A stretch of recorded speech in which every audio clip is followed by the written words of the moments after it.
Tuhan sertamu. Inilah Injil Yesus Kristus menurut Santo Yohanes. Dimuliakan. Setelah Yesus menyelesaikan ajarannya tentang roti hidup, banyak dari murid-muridnya berkata, "Perkataan ini keras. Siapakah yang sanggup mendengarkannya?" Yesus dalam hatinya tahu bahwa murid-muridnya bersungut-sungut tentang hal itu, maka berkatalah ia kepada mereka, "Adakah perkataanku ini mengguncangkan imanmu? Lalu, bagaimanakah jikalau kamu melihat Anak Manusia naik ke tempat di mana ia sebelumnya berada? Rohlah yang memberikan hidup. Daging sama sekali tidak berguna.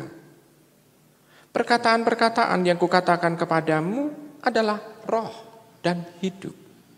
Tetapi di antaramu ada yang tidak percaya." Sebab Yesus tahu dari semula siapa yang tidak percaya dan siapa yang akan menyerahkan dia. Lalu ia berkata, "Sebab itu telah kukatakan kepadamu, tidak ada seorang pun dapat datang kepadaku kalau Bapa tidak mengaruniakannya kepadanya." Mulai dari waktu itu banyak murid Yesus mengundurkan diri dan tidak lagi mengikuti dia. Maka kata Yesus kepada ke-12 muridnya, "Apakah kamu tidak mau pergi juga?" Jawab Simon Petrus kepadanya, "Tuhan, kepada siapakah kami akan pergi? Perkataanmu adalah perkataan hidup yang kekal. Kami telah percaya dan tahu bahwa Engkau adalah yang kudus dari Allah." Demikianlah Injil Tuhan kita. Ibu, bapak, saudara-saudari yang terkasih dalam Yesus Tuhan, kalau ditanya mengapa kok ada banyak dikatakan beberapa murid Yesus mengundurkan diri dan tidak lagi mengikuti dia, di sini kita bisa bertanya-tanya, ada apa dengan para murid itu kok mengundurkan diri? Jawabannya sederhana sebetulnya. Karena apa yang dikatakan oleh Tuhan Yesus tidak masuk di akal dia. Dan logika dia tidak mampu menangkap itu karena dia sudah mempunyai logika sendiri. Sudah mempunyai pendapat sendiri. Dan pendapat itu berbeda dengan apa yang disabdakan oleh Tuhan Yesus. Karena dia tidak setuju, maka dia dengan mudah untuk meninggalkan Tuhan Yesus. Bagi orang itu, mereka mengharapkan bahwa Tuhan Yesus mengatakan sesuatu yang ada dalam pikirannya, sesuai dengan alur pikirannya, sesuai dengan kehendaknya.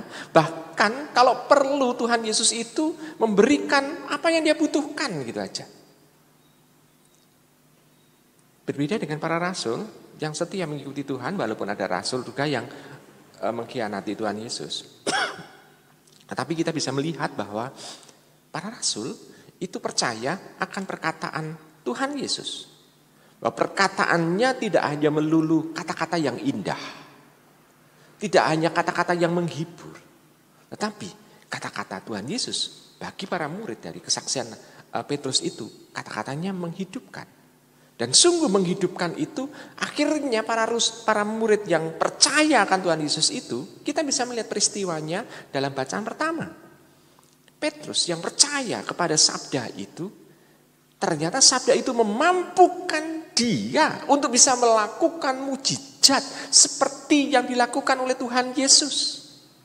Mujizatnya tidak hanya menyembuhkan orang sakit, mujizatnya tidak hanya istilahnya menyembuhkan orang kusta, tidak, tetapi menghidupkan orang yang siap untuk dikubur. Ini yang kita baca tadi dan kita dengarkan tadi dalam bacaan pertama. Ibu, bapak, saudara-saudara yang kasih, dengan demikian kita bisa melihat bahwa perkataan yang hidup itu tidak hanya kita imani, tetapi juga nanti akan merasuk di dalam diri kita, sehingga kata-kata kita pun diharapkan mampu untuk berdaya guna, dipakai oleh Tuhan, menunjukkan kuasanya. Maka kita bisa melihat kata-kata yang muncul dari hati yang paling dalam, itu tidak hanya melulu kata-kata indah, tetapi juga semacam nubuat. Nah, kata-kata yang muncul ini adalah nubuat. Maka kalau ibu, bapak, dan saudara-saudara terkasih, kita mendapatkan tugas misalnya, atau mendapatkan suatu tantangan dalam hidup. Kadang-kala kita mengatakan kata, sulit itu. Ingat, ini adalah nubuat. Kalau sudah sulit, ya kita nanti akan menghadapi kesulitan juga. Tapi kalau kita mengatakan, kalau ada tantangan lalu kita mengatakan, ya saya coba. Maka kita berusaha untuk bangkit. Karena ini nubuat sendiri untuk diri kita. Kita menubuatkan untuk diri kita gimana? Sulit. Saya pasti nggak bisa. Ya sudah, betul, nggak bisa betul. Kenapa? Karena kita sudah menubuatkan untuk diri kita sendiri. Tapi kalau kita istilahnya itu merasakan tantangan ini sesuatu yang menggugah diri kita, maka kita akan bangkit untuk bisa melakukan.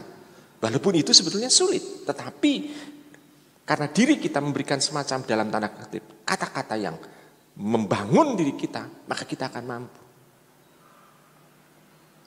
Nah, ibu, bapak, saudara-saudara yang kasih, maka perkataan-perkataan Tuhan Yesus itu sebetulnya adalah menunjukkan kepada kita bahwa kata-kata itu yang diucapkan oleh mulut Tuhan Yesus itu adalah kata-kata yang penuh wibawa. Allah sendiri itu yang ada.